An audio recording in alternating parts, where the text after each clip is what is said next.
This is DVTV on the web, brought to you by Diversity Driving School.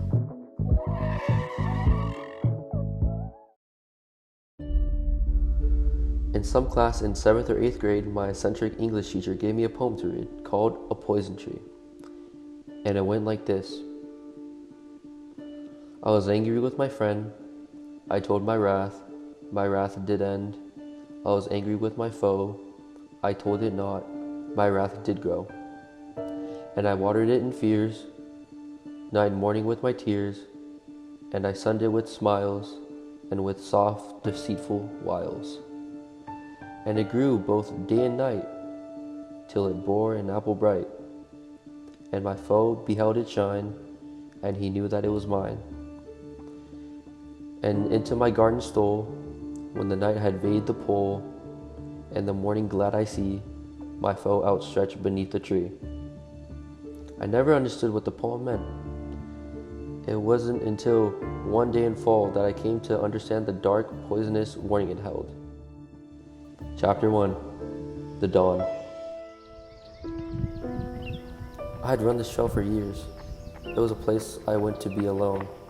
I felt an odd comfort in the isolation. I'd seen two kids from school always stand at the base of a tall yellow-leaved tree. Most of the time, I'd pass them without much attention. I don't know what compelled me to stop to talk, but nonetheless, I did. It was short and borderline useless, and I didn't think much of it. Quite frankly, I don't remember what we even talked about.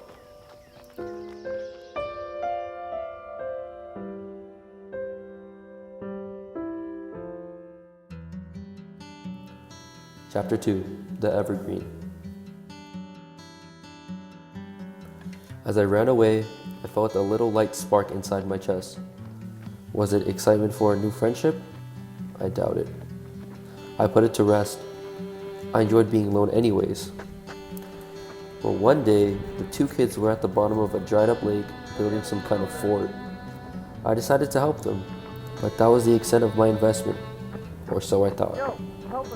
I stayed. We seemed to click almost immediately. That spark inside me grew every second I was around them. We'd meet every day to hang out at the trail. We'd spend our days sitting under trees complaining about the heat and laughing at funny videos. Our friendship was as bright and strong as an evergreen tree.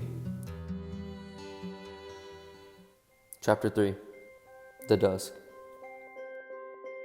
Soon the bright green friendship began to wither away. I made the mistake of taking the friendship for granted. I sold myself to the notion that this friendship was everlasting, meaning that I was going to stay evergreen. I believed that no effort was needed to maintain its delicate and beautiful frame, and so I hopped in and out as I pleased, never once accounting for my friends. I abused the magnificence of my two friends.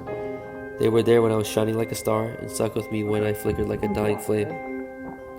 During this time in my life, it was becoming sluggish and difficult. I became angry and distrustful, and every day that went by with joy and laughter felt unreal. I was waiting for the bad days to come. I felt cursed. My anger and insecurities were slowly dragging my two friends into a place of sadness, a place they didn't deserve to be.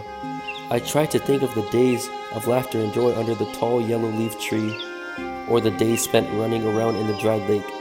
But these lonesome days, my mind is filled with regret. I had poisoned the blossoming friendship when I should have cherished it.